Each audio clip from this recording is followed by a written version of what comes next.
విర్రవీగుతూ మాట్లాడితే దళితులను ఉద్దేశించి బహిరంగ సభలో నువ్వేమైనా చర్య తీసుకున్నావా? ఆ రోజు ఆయన నీ పార్టీ విప్పు కదా, కనీసం పార్టీ నుంచి సస్పెండ్ చేసావా? లేదు కదా.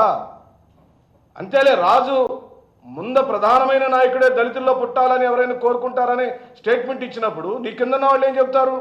అదే వల్లి వేశారని ఈ సందర్భంగానేమో చెప్తూ. ప్రియమిత్రులారా, ఈ రోజున స్కూళ్ళల్లో ఇంగ్లీష్ మీడియంలు కానివ్వండి, అమ్మఒడి పథకం కానివ్వండి, అంటే విద్యా వ్యవస్థని జగన్మోహన్ రెడ్డి గారు ఓ సంపూర్ణమైన మార్పును తీసుకురావడానికి ప్రయత్నం చేశాడు. అమ్మఒడి పథకం ద్వారా తల్లులకు 15,000 రూపాయలు ఇస్తూ ఆ తల్లులకు ఎట్టి పరిస్థితుల్లో డబ్బుల విషయంలో కొదవ కాకూడదని, వాళ్ళు వెనకబడకూడదని, వాళ్ళ పిల్లలందరినీ చదివించుకోవాలని ఆర్థిక పరపతి కోసం, ఆర్థిక స్తోమత కోసం ఆ తల్లికి 15,000 రూపాయలు ఇచ్చి ఆదుకున్నవాడు.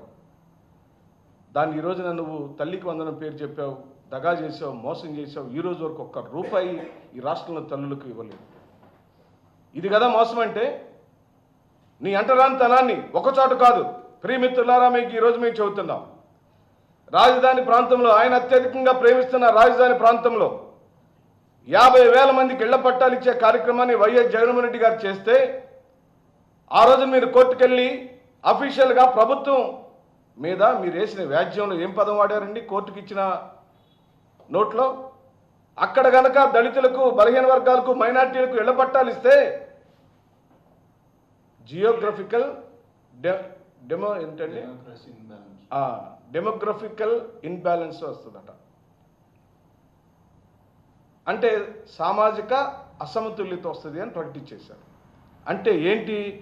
చంద్రబాబు నాయుడు గారి నివాసం ఇప్పుడు ఆయన కట్టుకుంటున్నటువంటి 5 ఎకరాల భూమి ప్రదేశం పక్కనున్న ఏ ఒక్క దళితులు, బలహీన వర్గాలు, మైనార్టీలు ఉండటానికి వీలు లేదని చెప్పేశారు.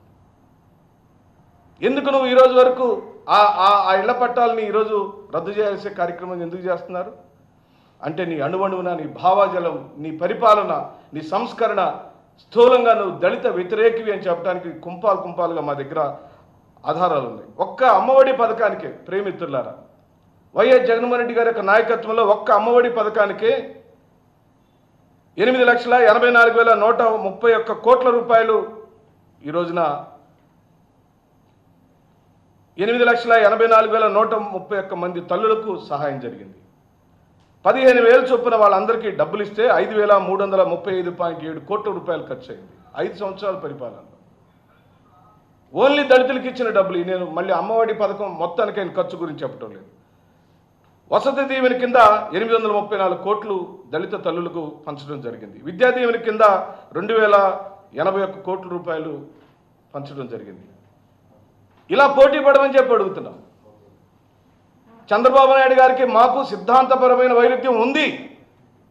ఏ ఒక్క రోజు కూడా నువ్వు దళిత సమాజాన్ని ఆదుకోవడానికి కానీ, దళితులను ప్రేమించడానికి కానీ, వాళ్ళని ఉద్ధరించడానికి కానీ ఏ ఒక్క రోజు నువ్వు ప్రయత్నం చేయలేదు. మేము అడుగుతుంది ఏంటంటే, మేము ప్రేమను అనుభవించాం, పరిపాలన అనుభవించాం, లబ్ధి పొందాం. మహిళలకు టీవీలు వచ్చినాయి, మహిళలకు ఫ్రిడ్జ్లు వచ్చింది, మా ఇంట్లోకి స్కూటర్ వచ్చింది, మా బిడ్డలు విదేశాల్లో చదువుకునేంత స్తోమత వచ్చింది కేవలం వైఎస్ జగన్మోహన్ రెడ్డి గారి వల్లనే అనేది మా వాదం. పోనీ అంతకన్నా నేను దళితులకు చేశానని మీరు అనుకున్నట్లయితే, మీరు చెప్తున్నట్టే చెప్పమని అడుగుతుంది వైఎస్ఆర్ పార్టీ. మీరు ఏం చేశారో, ఎలా చేశారో, ఎంతమందికి ఏమేమి పంచారో చెప్పండి. ఏ ఒక్క రోజు కూడా మేలు చేసిన కార్యక్రమం లేని ఈ దురదృష్టకరమైన పరిపాలనలో బాబాసాహెబ్ అంబేద్కర్కి నివాళులర్పించడం అంటే దళిత జాతిని హక్కును పెట్టుకొని ప్రేమించడమని, దళితులకు అండగా ఉండటమని. కానీ మీరు రోజు ఇదిగో నా పక్కన కూర్చున్న నా సోదరుడిని మీరు కొన్ని నెలల పాటు చిత్రహింసలు పెట్టి, నువ్వు అధికారంలో ఉన్నప్పుడు మొదట్లోనూ హింసించావు, మళ్ళీ ఇప్పుడు హింసించావు. అంటే ఓ సామాన్యమైన కుటుంబంలో పుట్టిన నందిగం సురేష్ గారు ఎంపీ స్థాయికి ఎదగటానికి నీ మనసు ఒప్పుకోవటం లేదని అర్థమైపోయింది.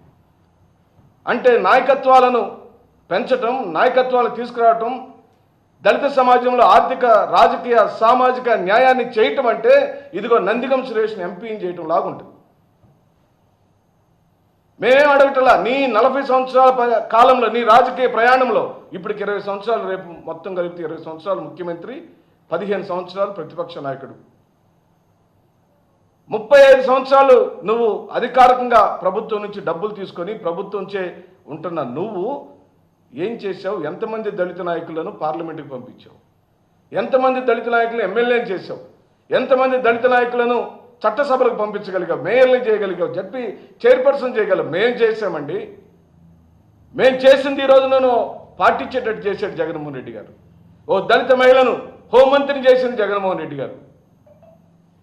నువ్వు ఇద్దరికిస్తే ఈ రోజున మంత్రులను, గతంలో వైఎస్ జగన్మోహన్ రెడ్డి గారు 5 మందికి మంత్రి పదవులు ఇచ్చాడు. 2 కార్పొరేషన్లు పెట్టాడు. మాలలకు ఒక కార్పొరేషను, మాదిగలకు ఒక కార్పొరేషన్ పెట్టాడు. కమిషన్ని విభజించి ఎస్సీలకు కేవలం ఎస్సీ కమిషన్ పెట్టాడు. ఇలా చెప్పుకుంటూ పోతే అనేకమైన అంశాలు ఈ రోజున మీ మధ్యలోకి వచ్చినాయి.